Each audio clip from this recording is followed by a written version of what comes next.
A man whom history has labeled a villain. His name is associated with witch hunts and the worst of our political nature. But are the charges against him really fair or accurate? In Blacklisted by History, M. Stanton Evans takes a very different and controversial look at the story of Senator Joseph McCarthy and asks his readers to keep an open mind.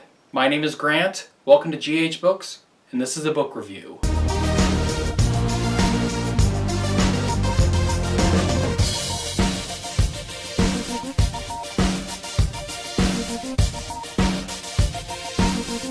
Joseph McCarthy is easily one of the most despised people in American history. He is always portrayed, and even during his lifetime, as an ogreish brute who is only out to make a name for himself. The popular story is that he started falsely labeling people in Hollywood, media, and academia as communists with no evidence, and that he was eventually censured and would die by alcohol poisoning as a result of his depression after being shamed. This is the popular imagining of McCarthy, and according to the author, it is an inaccurate one. He starts the book by giving a quick biography of McCarthy. He was the son of second-generation Irish immigrants and had very little formal education before his 20s, when he decided to attend high school and college. He became a lawyer and eventually a judge in the 1930s, and after Pearl Harbor he would join the Army Air Corps, despite not being required to go, and would leave the war with the nickname Tail Gunner Joe. He would be elected to the U.S. Senate from Wisconsin in 1946,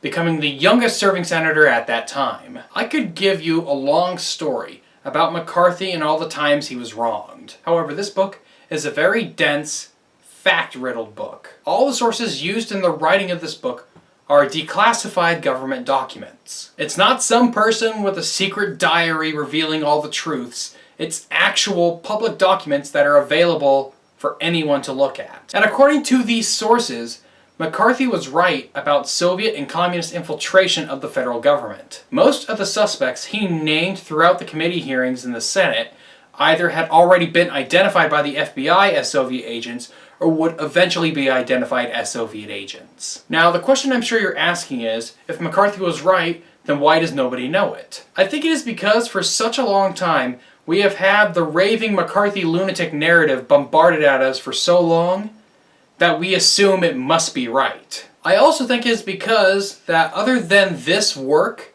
there isn't a huge body of pro-McCarthy writings, and none of the government documents proving him correct are titled "Joe McCarthy was right and this is why." I definitely think this is a book you should pick up, because it exposes a very different story than we are usually told, and it is necessary to tell it, because the reputation and legacy of an innocent man was brutally destroyed by his opponents. So what are your thoughts? Do you have any recommendations of books that take a very controversial look at history? Tell me so in the comments below. Like and share this video and subscribe to this channel. Thanks for watching, keep reading, and have a great day.